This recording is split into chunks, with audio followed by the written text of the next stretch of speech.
In the bakery, there's several choices of tools that you can use to cut the bread with. Some of them I don't really recommend, but honestly, I've actually seen it. This is the wrong tool. This isn't what you're going to use. These three here are actually very useful tools. You've got the razor blade, which I believe is called a lamb.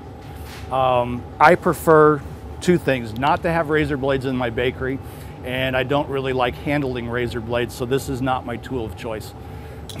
The two that I do go to on a regular basis for my decorative cuts are just a real nice sharp serrated knife, and then I carry a hooked serrated knife. This is my real go-to tool. It's very versatile, it's very easy to use, it's very sharp. Next we're going to talk about actually holding the knife and the type of things that you can do with cuts. On a traditional French baguette, using the knife at an angle coming in here creates a little flap that can become an ear. So you're going to pull it through and kind of just break the skin up underneath so that that dough has an opportunity during the oven expansion to actually blow out and become an ear. The other way that you can cut it is to hold your knife blade flat up against here and cut straight in. These cuts are going to open up just very flatly. You're not going to see any of the rise like you do in this baguette over here by cutting with the flat.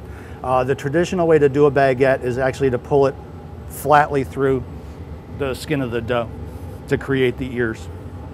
By taking your knife in at an angle and cutting down the surface of the dough, you're going to see the ear form like here on this particular loaf, where it begins to separate and rise above the rest of the crust. Holding your knife flat, like I showed you earlier, is going to result more in this type of cut where there is no opening. All it did was just expand flatly. So again, just how you handle your tool on the bread is going to dictate what you're going to get out of the oven.